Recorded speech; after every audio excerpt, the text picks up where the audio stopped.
వచ్చి మీ సన్నిధానంలో మిమ్మల్ని స్తుతించడానికి, ఆరాధించడానికి, గంతపరచడానికి, మహిమపరచడానికి ప్రభువా మీరు ఇచ్చిన ఈ సమయాన్ని బట్టి మీకు వేలాది స్తోత్రాలు చెల్లిస్తున్నాం. మేమైతే అల్పులము, అయోగ్యులము, తండ్రి అని పిలిచేది కూడా యోగ్యత లేదు. అయినప్పటికీ ఉచితమైన కృపతో మమ్మల్ని సజీవ లెక్కలో ఉంచిన దేవాలయం స్తోత్రాలు చెల్లిస్తున్నాం.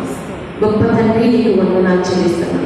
అయ్యా నేనైతే ఒట్టిదాన్ని, మట్టిదాన్ని, దేనికి పనికిరాని పట్టిదాన్ని మీ ఉచితమైన కృపతో నన్ను ఇక్కడ నిలువ పెట్టాను. నా నోటిని మీరు పూర్ణంగా వాడుకొని ఇక్కడికి వచ్చిన ప్రతి ఒక్కరిని దీవించి ఆశీర్వదించమని ఆయన మీ కుమార్తె ప్రభు ఈ యొక్క సమాజం పెట్టుకుని ఉండగా ఆ బిడ్డల కుటుంబంపై దీవెనలకు వరించమని మా కొరకు రక్తంగా ప్రాణం పెట్టిన యేసయ్య శ్రేష్టమైన నామములో స్తుతించి ప్రార్థించి వేడుకొనుచున్నాం తండ్రి.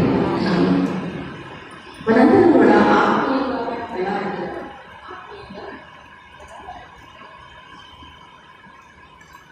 ఆత్మీయంగా